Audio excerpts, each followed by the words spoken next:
This is Scott Patterson, Agent Peter Strum from the Saw franchise, and you're listening to Don't Go Out There Horror Movie Review Podcast. And oh yes, there will be blood. Was that good? That was like from the 50s. In a world where zombies, ghosts, serial killers, and vampires all exist, it's Nico, Brian, Mike, and Dustin, and they are all that stand between you and the films that could end the world. Welcome to the Don't Go Out There Horror Movie Podcast. Welcome back, everybody, to the Don't Go Out There Horror Movie Podcast. Just want to thank all our fans. We really appreciate y'all. Cannot stress enough how much we appreciate y'all's support. Before we jump into tonight's film review, I just want to give a quick shout out to our website, don'tgoouthere.com. Everything about our podcast is on our website. All of our episodes and interviews from episode 1 to the weekly release, it's all on the website. If you want to listen there, you have an office job. It's more convenient for you to listen there than on your phone. Check us out on the website. We've done some incredible interviews in the past. The big 3 slashers, the final girls, directors, writers. We got incredible interviews. Go check them out there. We've got a store. We got some new t-shirts, new merch, hoodies. If you're still in a cold part of the world, which we are not in, or not me anyways.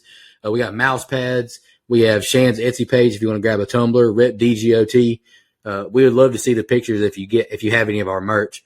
And I want to give a shout out to our social media links, Facebook, Twitter, Instagram, YouTube, and TikTok. Like us, subscribe us, follow us, all that good stuff. We love, like I said, we love interacting with our fans. We love reading your comments and questions on the air every week. It means a lot to us that, like we just did Mike's birthday pick last week. People all over the world are wishing Mike happy birthday. They wish me happy birthday. I don't know these people, and it means the world to us. It's super cool. And the last thing I'm gonna shout out on our website is our blood donors. Is our version of a Patreon. We have the traditional monthly reoccurring kind. None of that money goes in our pockets. I want to stress that. It just goes directly back into the podcast, make YouTube videos, host our website, host our audio files, stuff like that. That's all that money pays for. It takes a big burden off of us, and we really appreciate all of your contributions. Or you're a big fan of a movie and you want us to review it, we have that option available as well. We just did one a few weeks ago with big time fan of the show, Matt Strickland, and we have another one in a couple weeks we'll be doing. So you want us to review a movie? Check out our website. Tonight is our second entry in what Dustin calls Horror Classic Month, all films before 1960, and tonight is Mike's pick. You want to announce your pick, brother? Unfortunately, I do. I picked Creature from the Black Lagoon, a beloved classic. And I picked it, honestly, because I had never seen it, which is very hard for me. I had never went out of my way to see this movie, not really sure why. Just never really came up on my register, even when I was doing the old-style horror movies. I was catching up on those. This one never piqued my interest for some reason. I said, okay, this is a really good chance to see this movie. I'm not here to say that this doesn't have some positives, and I kind of understand why it's a beloved classic just because it's, it's one of the first movies of its kind. I just hate it. I thought it was really, really bad. I don't have a whole lot of redeemable things. If I ever watch it again, I'll be shocked. I can't think of a reason why I would. And I know I have a heart. I normally cut a lot of leeway like I did with Frankenstein, with old stuff that doesn't age well. But when it works, it works. And when it doesn't, it doesn't. And for me, this didn't work. I don't think the creature looks good. I think a lot of the effects look bad. And I'm sure they look great at the time, but they didn't hold weight with me. And this movie commits the biggest sin. And I know I've repeated this a shit ton on this show, so my apologies. Its biggest sin is that it's fucking boring. This movie could be cut almost in half and get the same point across, and I would be probably a little bit nicer to it. If you love it, I do apologize, but this one just didn't click for me, although Julie Adams can call me any damn time she wants to. Thank you. All right, I'll go next, and I'm about to pull Dustin from the Scream 6 trailer review, or Scream 6 instant reaction. I agree 100% with you, Mike. This movie is a straight-up snooze fest. It was one of the most painful ones to get through for me personally. If you're a fan of the movie, you like it, I respect your opinion 100%. We all have different tastes, but this one was, I'll just put it this way, I don't have nearly anything good to say about it. So yeah, I'll just move on and let Brian go, and hopefully he does. More like Creature of the Clear Lagoon. Am I right? Am I right? Yeah. So this is probably my least favorite of the Universal Monster movies. And I said during Frankenstein that really the only time I would watch these was, while we would have lunch at the Monster Cafe, Universal Studios growing up. And to be honest, I think this one was played the least. They stuck to the ones from the 30s and the most when I was there anyway, or the Frankenstein sequels. So, for that reason or whatever, I just don't have it just doesn't have the same appeal to me as the others do. And really just because I don't really think it does anything different. Like it has this, Beauty and the Beast or King Kong-ish type feel with the monster, falling for the girl, or as Guillermo del Toro would say, the monster wanting to fuck the girl. The Shape of the Water. Julie Adams. Actually, like Shape of Water, but okay. Julie Adams. Well, it's the same movie, so okay. Anyway, Julie Adams as Kay, like you said, is great.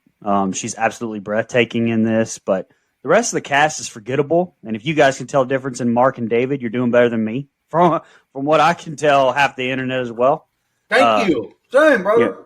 Yeah. Gilman, just I don't know. It just doesn't move the needle for me the way that Jack Arnold, and the way that Jack Arnold chose to shoot the film, which I'll get more into. It just I don't know. It doesn't really do it for me either. I know a lot of people love this one, and I definitely appreciate it for what it is.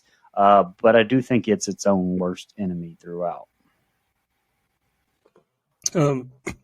First of all, Julie Adams can't call you Mike. She passed away 4 years ago. Second of all, man, in 1954. Fair point, though. Fair point. I don't think this movie is as bad as what you thought, though, Mike. I get what you're saying, and I definitely agree with you, Nico. It is pretty boring in parts, but there's a lot of stuff that really inspired so many movies that we like. Like this movie is basically Jaws. Like there's a scene in this movie that's absolutely shot for shot like Jaws, showing her swimming and being approached from underneath the water. It's an okay movie. I thought the monster looked good, especially for the time. Like they didn't have special effects that we do now, and the design of the monster I thought was fine. The suit looked incredible. Like the mobility, it didn't look like a suit. It looked like believable and passable. And so it is okay. I told you guys last night when I was watching it, I said this movie is just Anaconda meets Alien. Like premise wise, it's kind of what it is. But yeah, I don't think it's anything that I'm going to rush to watch again. But I didn't hate it necessarily as much as Nico and Mike. I will say, Dustin, I think that's our biggest disagreement. Is probably the only reason I really ended up hating the movie more than I probably should. Is I don't think the suit looks good at all. I think it looks good from a mobility standpoint, but there are so many times the way they shoot this movie where I could tell, and that's a fucking guy in a fish suit. That's what that looks like. And so I know they can't help it because it's of its time. But for me, it just didn't age well, and I think the suit has a lot to do with it. Like I can clearly tell that's a man in a suit. Well, so that's not a real fish guy, right? Like that's really a guy in a suit. Yes, asshole. But I'm supposed to believe that it's not. Well, I mean, maybe that's just what this creature looks like. That's not a real creature, so maybe it's supposed to look like a man that has fish features. So I can tough. That's I tough. can forget it. I can forget that it. means I don't, but that doesn't mean I have to like it. Still looks like shit. I think the creature, I agree with you, Mike. I think it's a butterface, personally. I think everything on the suit looks good but its head. I think that's fair. The face looks terrible. It's not scary looking. The lips look stupid. It's a butterface to me. I think the webbed hands and all that, the claws, scary, but the face is just, I can't take it seriously. There's so many scenes where they just leave its mouth open and it's just sitting there like a fucking idiot. I'm like, who made this movie? Like a fish? Like a fish? No, it doesn't look like a fish. It looks like a fucking fish man. No, I'm All right, talking y'all about ready the to jump face. into The the face scene by looks like a scene? fish out of water. Yeah, let's get A it. gill, man. Oh. Tough. Looks like shit. All right. All right, let's jump into the scene by scene. The film starts with a title card and opening credits. The narrator says, "In the beginning, God created the heaven and the earth. It was without form and void." We see several explosions on screen. We see newly born planet Earth, and we see its progression over time. We see the oceans and beach with a large footprint trail. We're in the Amazon now, as Tomas is yelled for. He finds a fossilized webbed hand. He says it's very important they dig it out the rocks. Dr. Carl says he's going to Marajo Bay to find out what this is. He tells Tomas and Lewis to stay at camp as we see the gill man's hand touch the ground from the water. Carl tells Kay, "I'm sure they scared all the fish away as they dock a boat and check this rope with marked footages." We see David diving, and he swims up to the others. The two men shake hands in admiration of each other. David is looking for a species of lungfish. Carl asks if they've gotten married yet, and they take the boat to shore as Carl shows David the picture of the fossilized webbed hand. David and Kay say they want to be there when they dig the rest of the skeleton up. We see doctors watching lungfish swim around as Carl shows them the fossil. They begin to chat what it is, as Dr. Matos, I believe, says it's very powerful. Mark says we should make up the expedition team, and they plan to leave tomorrow as we see the creature's hand touch land again. We see a POV shot walking towards the tent. Tomas and Lewis are attacked by the gill man and killed. We see the doctors on their boat now heading into the Amazon. Captain Lucas asks Mark, "Why do I need a fancy boat just to catch fish?" Captain blares a horn with a laugh. Kay admires the Amazon River as David speaks on the animals. They anchor the boat and take a rowboat calling for Tomas and Lewis. They get to the tent and find the dead men. Lucas thinks it was a jaguar. The gill man reaches towards Kay, but she steps away in time as we see it swim away. The doctors are working at the dig site to no luck. After 8 days, they found nothing. Mark says they failed. Carl tells them of the lagoon, and David says the rest of the fossil will be down there. Lucas says it's called the Black Lagoon. It's paradise, but no one's come back from it to prove it. They take the barge upriver. David and Kay kiss as Mark breaks out a harpoon and shoots the boat. Carl and Mark want to test the rocks to see what's here. David goes to get the aqualung as they lower the net into the water. Mark and David get into the water to explore. Carl explains why they're testing the rocks to Lucas. Back to the divers, and the gill man appears. They get back on the boat as they give Carl the samples. Kay tells David to try with Mark. David doesn't really like him. Kay says she'd like to see underwater as she dives in and swims. All right, Brian, that's the opening set of scenes I got. What'd you think? I got a lot on this set of scenes, actually. Right off the bat, this voiceover showing this weird combination of evolution and creation is just that. It's weird. Why do we need that? Can't the creature just be unknown? And man, I'm sorry, it cracked my ass up when it had this huge soundtrack build up. It shows the hand protruding from the rock, and we see Carl running with his camera. It's like super loud, and then nothing. And the first thing we hear is, "What that is, Dr. Maya?" I don't know. That was just almost like a spoof, and it made me just crack up laughing. So anticlimactic. I was like, really? And the writing here or the acting, I don't know, not to speak ill of the dead, but Antonio Moreno is just so robotic. He's like, "We will take one more picture, and we will take to Institute." To me, it's just not the start you'd want for your picture. You don't want to suck your audience in that way, or you can't really, to me anyway. Dr. Maya then, immediately dresses up, looks like Colonel Sanders or Boss Hogg, goes to meet the generic white guy, number one, David. Funny little tidbit, David always wears 2 tanks on his back, while Mark always wears 1. So even the filmmakers apparently were like, "Look, you ain't telling these motherfuckers apart without something. Okay, should we go with a black guy? No. Let's put 2 fucking scuba tanks on one of them." I don't know. I'm kidding. I know it's the 50s. We get the first 2 kills of the movie here, too, with Lewis and whatever the other dude's name is. I will say, though, I like the first-person POV shot we get, with approaching the tent by Jack Arnold. And I will say I also like how we don't get to see the monster. I wish that this would have continued. I'll touch on that a little bit later, but less is more. And I think I think right here, it's well done, personally. Shout out to Ben Chapman, who played Gilman. by land, and Rico Browning, who played him by sea. Browning actually just died last month, February of 2023, and is a Florida State alumnus himself. Go Noles. Browning actually helped write the TV show Flipper and worked on the amazing movie Caddyshack. Shout out Nico, who doesn't like it. Send all the hate mail to him if you don't like it, just like you did for me, The Shining. Ben Chapman didn't do any of those things, but he did fight for our freedom. So shout out Chap.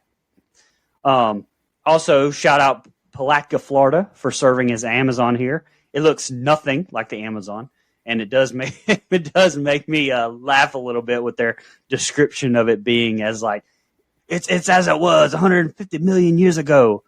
I don't know, but hey, at least a lot of it's on location and not green screen, or I guess moving back screen at this point in time, not necessarily green.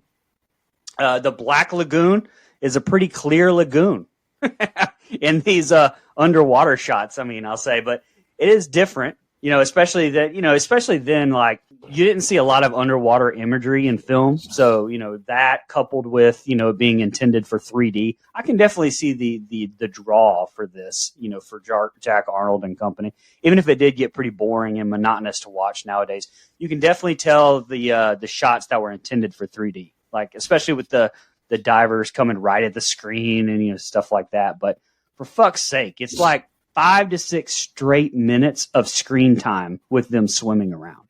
Like, I feel like I was still walking up to the house, when we were watching Hell Night again. And at 24 minutes, we get shown Gilman for the first time.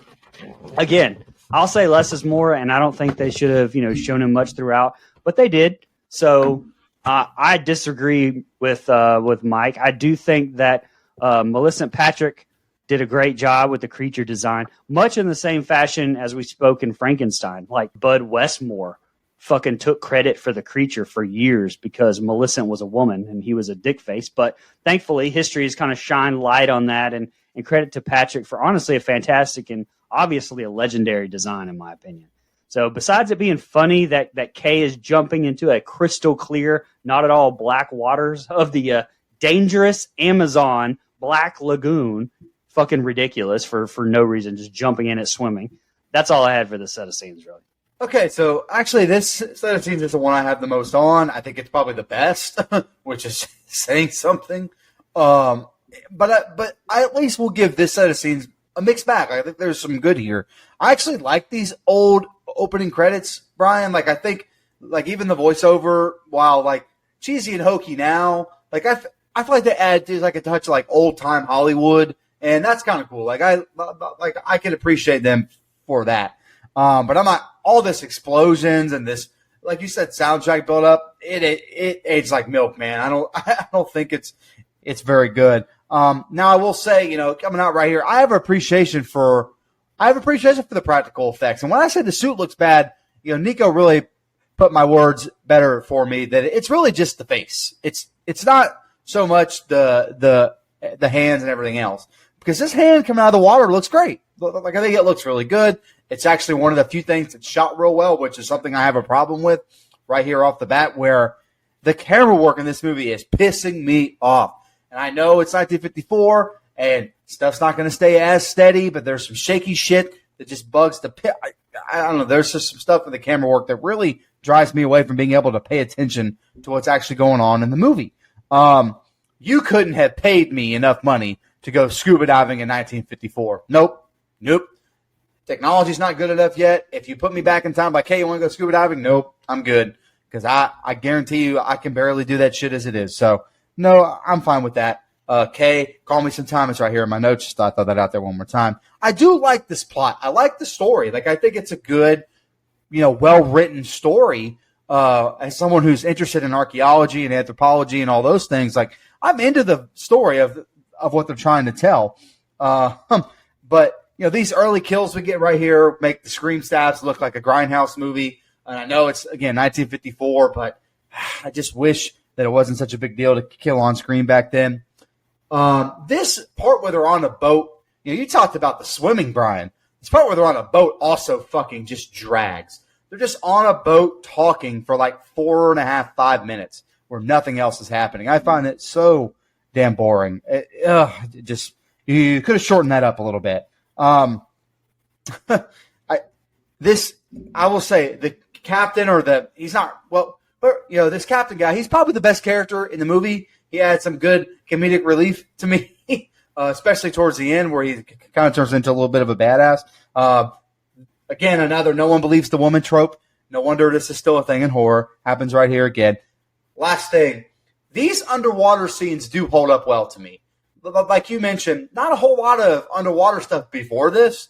And I do think even though it's supposed to be the Black Lagoon, I think even though it goes on too long, the stuff underwater looks really good for the most part. Like, I think it's really cool to see an underwater shot from 1954 in black and white. Like, I think that stuff holds up pretty well. So there's some cool shots that I like. So a little bit of a mixed bag in the opening set of scenes.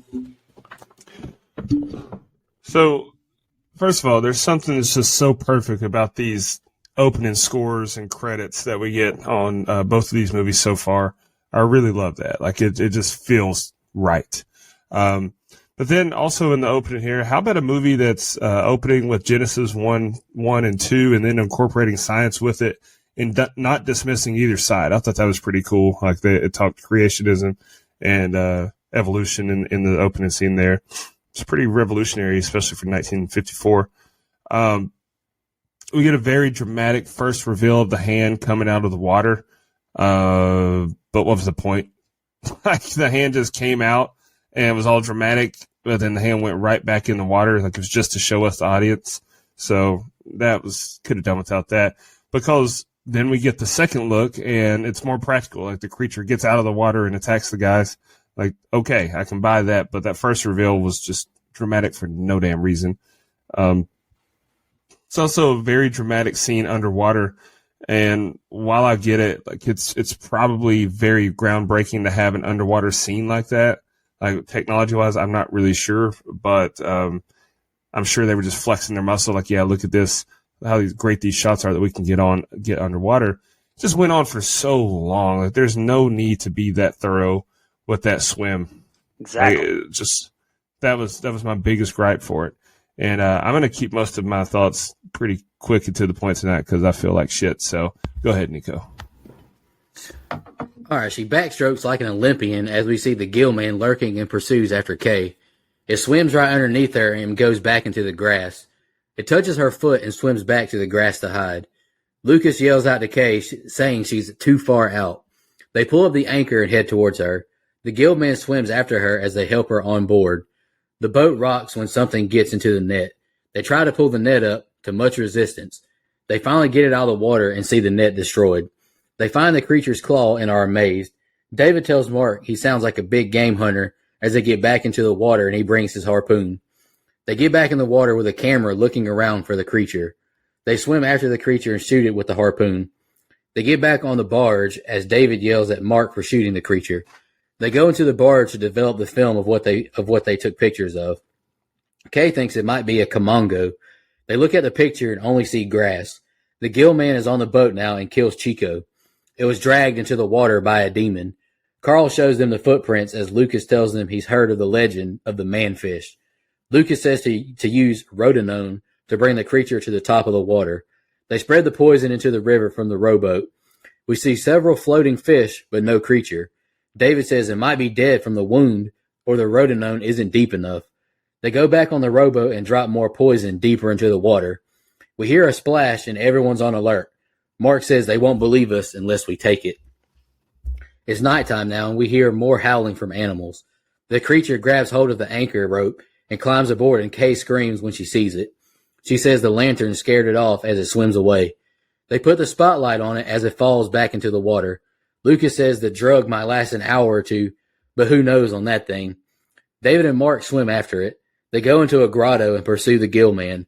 The gill man walks up on Kay and Z is killed quickly.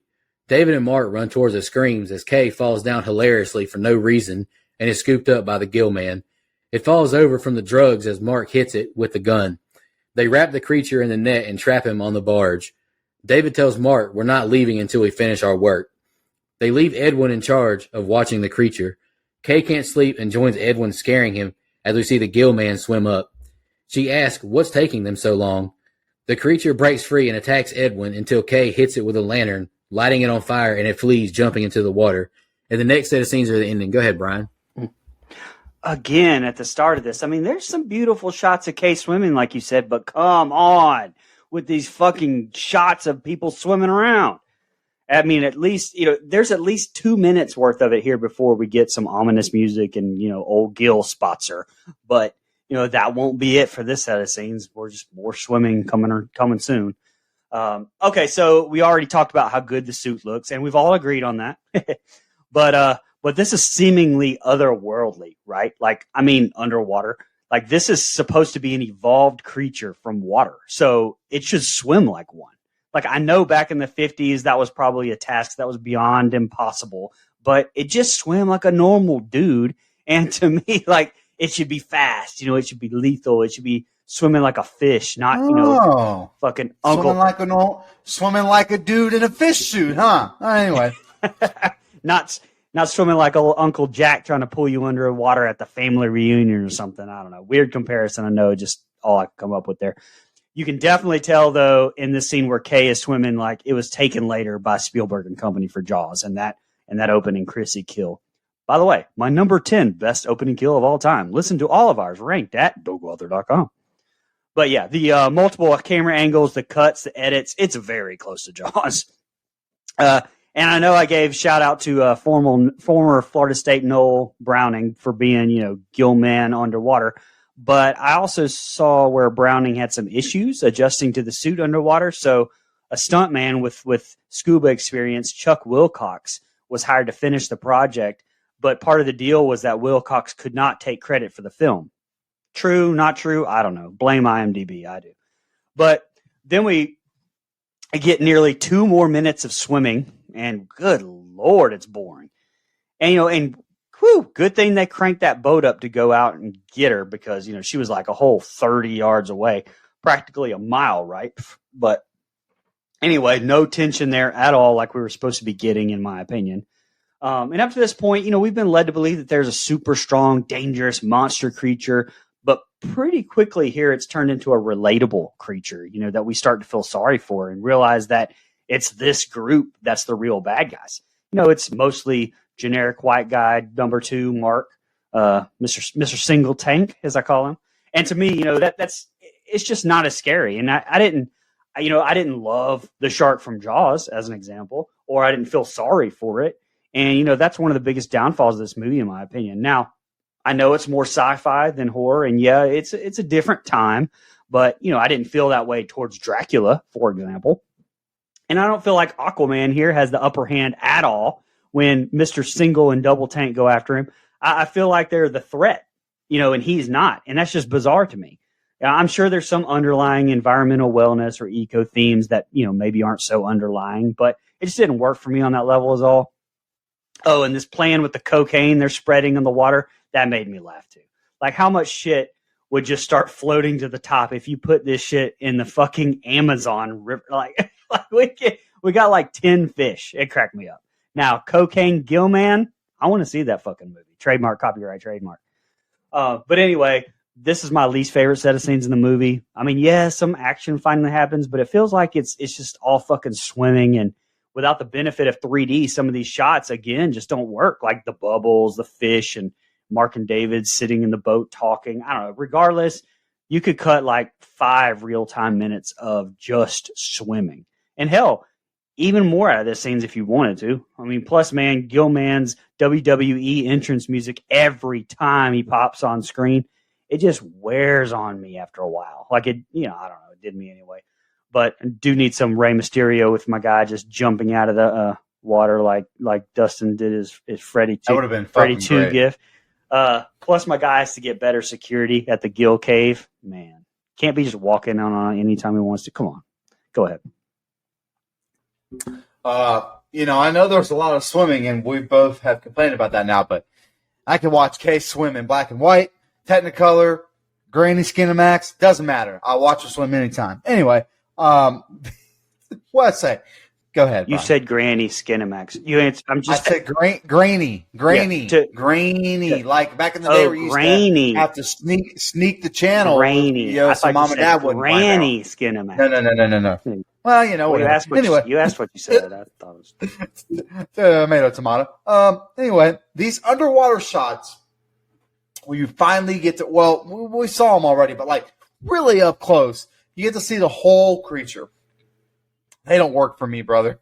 Like, it just, you know, you said like, he doesn't look intimidating. Like, it's not, again, suit from neck down, great, fine, okay, cool. But this doesn't look like an intimidating creature to me. And I just felt like the movie would have worked so much better throughout with some magic tricks. And what I mean is, hide this thing to the best of your ability, and really at the end, if you want to do an almost full reveal, fine. But we see this thing entirely too early. And I know they weren't thinking that way back then, and we have the benefit of hindsight in other movies that have come out over the last, you know, freaking 70 years or whatever it's been. But I don't think they work for me. It just gotta bugs me. This scene where they're chasing the creature with swimming, which you talked about, is so damn slow. It is so fucking slow. And then so many times the creature just stops and has big old bug eyes and opens its mouth. I know y'all commented earlier it looks like a fish. Man, it's supposed to be like a scary fish person hybrid thing. Like, I don't know what it's supposed to be, but it doesn't work. It makes me laugh. So this is where the movie to me turns into an unintentional comedy. Like, I laugh so much in the next two set of scenes, I can't help myself. This thing has like better swimming than Michael Phelps half the time. Like, he's in there doing a backstroke like he's in the fucking Olympics. That shit was hilarious to me. So, I mean, this is where the movie turns out to be hilarious. Now, I will say, once it's quote unquote dark outside, like, I kind of like some of the shots we get. Like, there's some cool stuff that at night in black and white, like, I don't know, like, I really like the filmmaking aspect of that. But the scene where he's just standing there reaching out for them and he goes back into the water, it's fucking hilarious. He's making these weird noises and I just can't help it. He just is really heavy breathing. It's not the performance. It's the age. It just did not age well for me. God damn it, Brian. And another thing, Kay, and this is my last thing, Kay falls really fast as she's being chased by this thing, like goes around the tree, takes one step, and then falls. Come on, man. Get your ass up. You did not just do that. Anyway, so this set of scenes, to me, I won't even say it's bad because you get some really good unintentional comedy. It's the last set of scenes that piss me off. I think they're even worse. Actually, shout out to Cocaine Gill, man. I like it. I'll write the script later tonight. So I think we get a really cool shot of her swimming here and the creature swimming beneath her. Like that looked cool for a minute, but my God, it went on for way too long. And I think the concept and look of the creature is surprisingly good here. Like, when we finally get the full review, I think the costume's well made. It allows for very natural looking movement. All things considered. Now, I get what you're saying, but you got to think in 1954, you ain't seen no shit like this. And to what Brian was saying earlier about, there being two fish and this is supposed to be the Amazons, like, they didn't know that in 1954. Like, people that seen this movie, they'd never been to the Amazon. They probably couldn't even spell Amazon. They damn sure wasn't buying all the crazy shit that I order off Amazon. So, it is what it is. And I also really like, going against what Brian said, the intense and dramatic score that we get anytime the creature's on screen.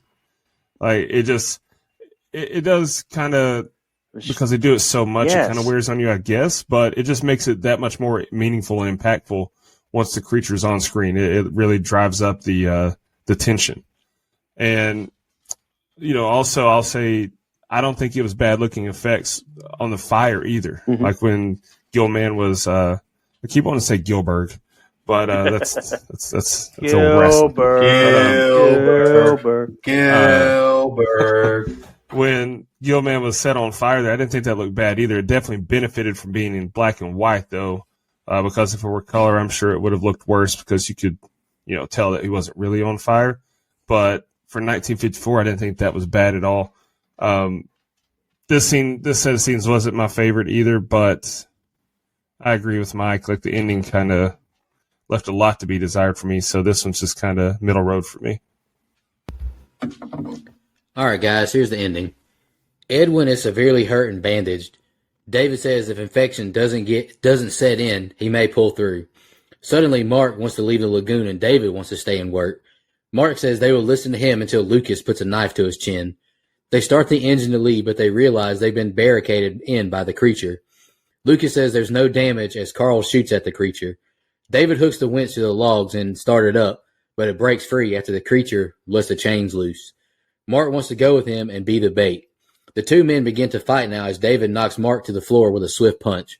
David gets back into the water to hook the winch up. The gill man swims towards David as a harpoon is shot past him. They swim after it, shooting it again in the side. It pulls out the harpoon and drags Mark below, attacking him. David swims over, shooting at it.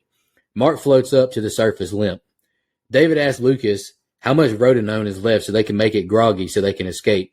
The creature reaches through the window by Edwin, but they beat it away with a wooden spoon. David is back in the water with the drug spray gun. He begins to hook the cable back around the log, blocking them, but pulls out the spray gun, blasting the creature as it swims towards him. David shoots the creature every time it swims towards him as he finally secures the cable. David is back on board and they start the winch back up. The creature boards the boat as it slowly walks towards Kay, who grabs her and dives back into the water. It takes her back to the grotto. David is in the grotto with the harpoon. David finds Kay lying on a rock as the creature emerges and bashes the harpoon against the rock. David stabs the creature as Lucas and Carl appear, shooting the gill man. They stop shooting and let it wander back into the river. We see him struggling to swim on the bottom as we now see it floating. The end. All right, Brian, what do you think about the ending? Yeah. Man, the start of this set of scenes is it's so damn irritating to me. Like, all right, so that fucking huge ass winch couldn't pull out those 5 little sticks out of the water, which would have never stopped that boat, by the way. I mean, damn, like it's the 50s. Couldn't you have just cut down a big ass tree in Palatka and just, I don't know, flopped it there? It would have been more, I mean, it would have been a lot more fucking believable anyway. But okay, the winch couldn't pull it up, but for some reason you diving down there and wrapping it better is going to somehow make it lighter. Get the fuck out of here. I know it seems like, I've done nothing but bitch, but we do get some very good action, I think, with with Mark, old single tank, chasing and hunting Gilly Boy, and then being pulled further down with some really good underwater shots, actually. It would have been cooler to maybe just have a head and some blood or something float up instead of Mark, but whatever. But, had the rest of the movie been like that Mark underwater chase thing, it definitely would have been, a lot better anyway. Otherwise, the ending just didn't do a whole lot for me. I was about 30 to 40 minutes past wanting this to be over, if I'm being honest. It should have just ended with Gil holding onto the boat or something as it left, so we could get a Gil Man takes Manhattan for the sequel or something. But this ending, it just drug on. And honestly, just made me want to see Cocaine Gill Man even more. Go ahead. I think that's this set of scenes' biggest issue is it just drags on for too long. They almost have like a double ending where you think it's over and then it's not. And it's like, wait, no, you could have ended 8-9 minutes ago and been totally fine. I will say here at the beginning, I love the McCaptain guy pulls the knife out on this asshole. It's probably the best scene in the whole movie because smiling the whole time he's doing it. I love it. I tell you right now, I know that they wanted to, or they were kind of forced to stay because their boat hit a tree or whatever the fuck. I'm not diving back in. Kiss my ass. I'm not diving back in after this man-fish thing. Absolutely not. This, again, it just drags. Like, this could have ended 10 minutes earlier than it did. However, I did make fun of them for diving back in. At some point, I probably would have jumped in the save cave myself. It's really only the right, just, chivalrous thing to do is to jump back in and help the woman. I'm just doing what's right, That's all that is. And then the way this thing, quote unquote, dies, because I know there's sequels, it's awful. It looks so bad. It's terrible. It just does not work for me. I think this ending really, honestly, I would be a little more fair to the movie because I think the middle chunk has some unintentional comedy that keeps me entertained. The ending just brings it right back down. It didn't hit for me. Sorry. Yeah. So how they didn't notice that big ass tree that's blocking their path in broad daylight's beyond me. Is almost as bad as the idiot yelling iceberg right ahead. Like, how the hell you didn't see that? But okay. Very dramatic underwater tickle fight betwixt the creature and Mark there. That they didn't look like either one of them was really trying to hurt each other. They were just playing grab ass under the water. And I don't feel bad for Mark at all here. He was just a pompous douche canoe the whole movie, so kind of got what was coming to him. Then when Mark blasted the creature like 5 times in the face with the Rohypnol, that's one way to do it. Just roofie the fuck out of him underwater. That's what it looked like to me. But, why the hell would Mark tell them not to keep shooting? Like, I would have unloaded on it. It was just so anticlimactic. They finally got this thing who's killed 4 of your colleagues here. And you're just like, no, let him go. Let him go. And they left it so open-ended so that they could have the possibility of a sequel, which we know we got 2 more. I get that. Fuck that, man. Just unload on him. And don't make it, because if you don't kill it and you don't try to take it back with you, then it's like all those deaths were in vain. It's for nothing. But that was my biggest gripe of the whole movie, is how they let this dumbass fish man just go back in the water and live his life after he killed 4 of your people. What the fuck? You got to spin the block. Oh, well. Dumbass fish man. All right, let's jump into our social media comments and questions. I'll do Twitter first. Sean Irwin tweeted us saying, probably the goofiest of the classics, but still an icon. Okay, fair enough. And B. Hath said, my nickname in college. Wait. Oh, okay. Let's go over to Instagram now. Crazy. That's weird. That was weird. Missy Hutchinson Wall commented, I break for the creature, with some emojis. Did they say that in the movie? If they did, I don't remember it. No. Educate me, Missy. I don't remember. No. Eric Paul, 1986, commented, one of my favorite classics. The movie and Invasion of the Body Snatchers, 1956, are my favorite black and white horror movies.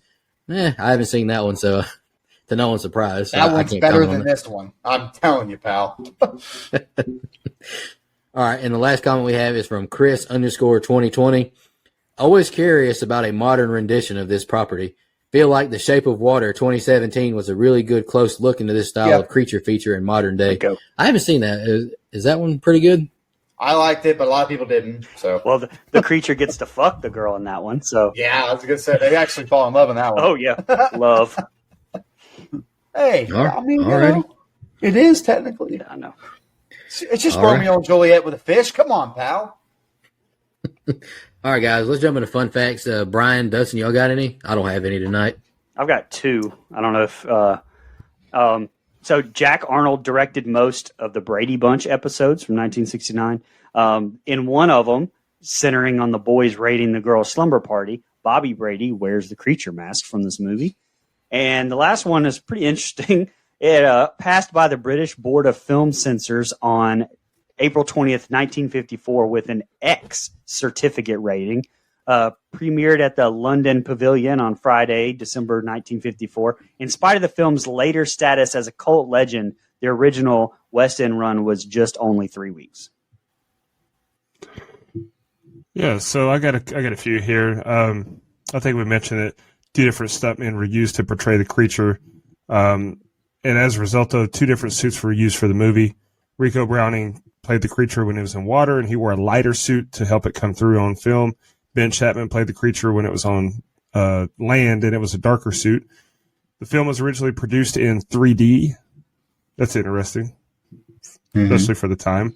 The creature, using the name Uncle Gilbert, appeared in an episode of The Munsters called Love Comes to Mockingbird Heights. That's pretty cool. Nice. This film is okay. Everyone knows that iconic scene of Marilyn Monroe, right, on the subway grates when the that's right. wind's blowing her dress up. This is the film that's being advertised on the theater marquee behind her. Nice. So that's pretty cool. And last one I have is that this is the first film that Stephen King can remember watching. Oh, yeah. Oh. So, well, if it inspired him, then 10 out of 10. I'm just kidding. But this movie was made for a cool $500,000. That's back then. Wow. So I didn't adjust for inflation. So that's my fault. Should have been more professional. But sure, it's not. I'm sure it's a pretty good chunk of change. Again, you talked about the 3D. So at the end of its 1954 year run, you mentioned the 3 weeks, but through 3D and a bunch of other, runs, by the end of the year, it made a cool $3 million. So if you account for inflation for that and the budget, I'd say it made a pretty damn good amount of money. So the 500,000 in 1954, I just did it, is about $5.6 million. Wow. Wow. And let's see if I can do it real quick on the 3 gross. million. You guys. Man, all right. That's a lot of money for this movie. Yeah, it is. But then again, they filmed in like a million different locations. Filming on location, actual underwater photography shots. Just those the cameras suit. back then got to be. I was going to say, yeah, and having 2 different suits. I'm sure that's where a lot of their money went. It's about $33.5 million today. Holy fuck! Woo! On a $5 million budget, that'd get greenlit with a sequel so fast. Oh yeah, Cocaine Gill, man. Make that money. I ain't mad about it. I ain't All right, mad. let's jump into our favorite kill, least favorite kill, and the rating. I'll kick us off. I don't have a favorite kill because you don't see any. And the least favorite kill is all of them because you don't see any. I kind of teased it earlier at the beginning of this, my general thoughts. I don't really have much good of anything to say about this movie. I wouldn't recommend it. I think it's pretty awful. I really don't even justify it with it being kind of old because Frankenstein came out 23 years before this and the effects look better. Story was better. It was more entertaining and I didn't even like it. So yeah, I felt like this movie was it was an hour and 20 minutes. Could have easily been a 30 to 40 minute movie if you ask me. I agree with that. We've done some really long movies like It Chapter 2, The Shining, Midsommar, and this movie felt like it dragged longer than all of those to me. It was one of the most painful movies I've ever watched. And I hate to say it, but it's probably the least favorite movie we've done on this show, and I gave it a 1. Least favorite movie you've done on the show. Holy shit. Some hate mail. Send your hate mail to I don't remember Nico's Twitter right off the top of my head like that. You would rather watch Rubber than this? I would rather watch a tire blow people's heads up than this. God. Yes, Yeah, me too. I think at least it's in color. I'd say they're about the same for me, but we'll get there. Okay, so my favorite kill was Mark. My least favorite kill, I didn't pick one either. But like I said in my open, the Universal monster movies were in decline by the 50s. Funny enough, Universal and William Allen had been sitting on this story for more than a decade. So if they'd made this maybe 15 years prior, they could have rode that popularity wave a little bit more, perhaps. Maybe the creature, maybe Gilman would be a little bit more popular. Regardless, this one's my least favorite of the group of monster movies. Again, big props to Melissa Patrick for her work on the suit. That's a point or two there. Props for the iconic scene they ripped off for Jaws and some underwater shots. There were just too fucking many of them. Other than that, it didn't really keep my attention, and they shouldn't have shown the creature near as much as they did, in my opinion. As good as the suit was, and maybe back then I would have wanted to show that shit off too, because in my opinion, like I said, I thought it looked good. I gave it a point for all those things I mentioned, another one for Julie Adams, but then I subtracted one for Gilly's loud ass fucking annoying entrance music. So just a 4 for me. So I picked for my favorite kill was Mark just because he sucked as a person, and I was kind of glad to see him get what I thought he deserved. Least favorite kill was Z. He literally had a machete against an unarmed, drugged creature and still got killed. He was absolutely useless. Fuck that guy. As far as the movie goes, I completely agree. There's a lot of filler here. They drug out some shots that were way too long just to show us that their cameras worked underwater. The story isn't the greatest, but all things considered, I thought that it was pretty revolutionary because it clearly inspired Jaws, like that fear of what's beneath the water. Right. Jaws was much more practical because it's a shark and we know sharks exist. And this guy looks like old Greg, if you remember the old Greg video. But he definitely looks like he's drank Bailey's out of a boot. Or So you ever drink Bailey's out of a shoe? Mall Greg? But Do you love me? I don't think it's great. I don't think it's anything too special, but I don't think it's the worst thing we've ever watched. I definitely would watch this before I watched Rubber. And Audition, and Ooh, I watched Audition first. No way. it'd probably be a toss up between this and Brian's favorite movie, Army of the Dead. What is happening? So that being said, I would gave watch- it a flat 5. Fucking Christ. I cut it a lot of slack and gave it a 5. I would also watch Army of the Dead before this anyway. But okay, so my favorite kill is also Mark because he's an asshole, like everyone else said. My least favorite, I don't have one except they're all off screen, don't see him, so it was really hard to pick. Take your pick. That's my answer there.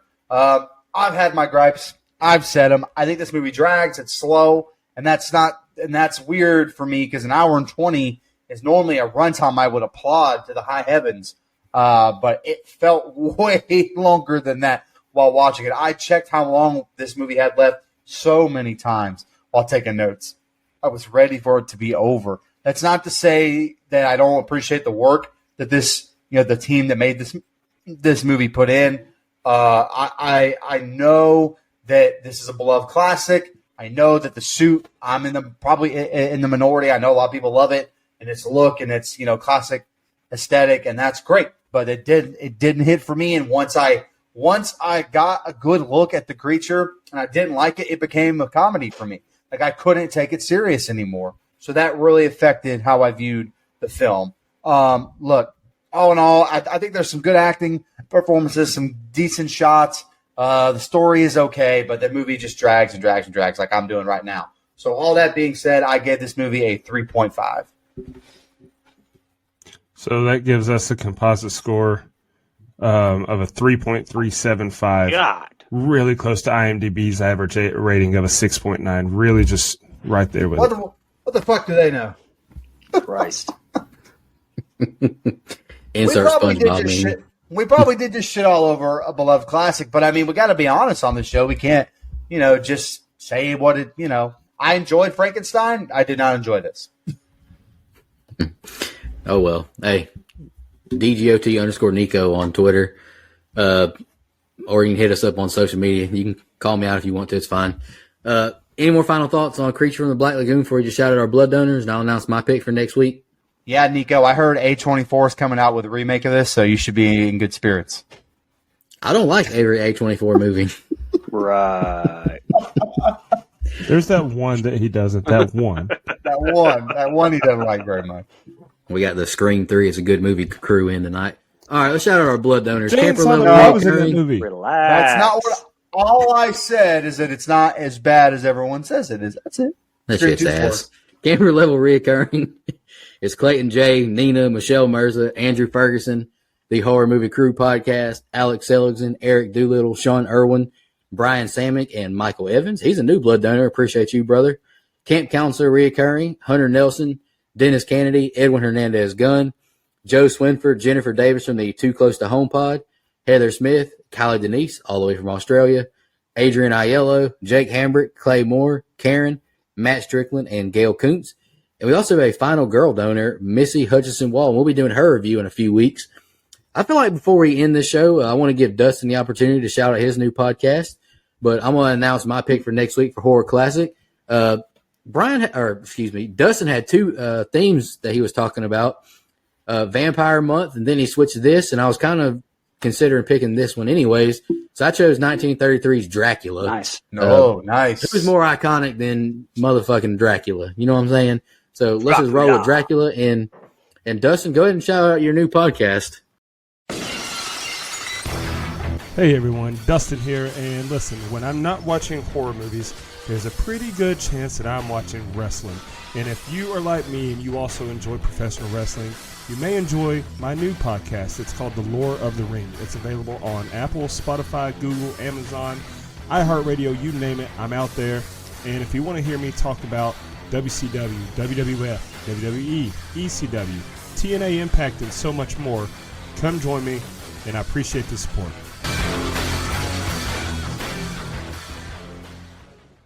Yeah, if you're a big wrestling fan, check out Dustin's pod. It's awesome. He does a great job. Really does. Great job. Really does.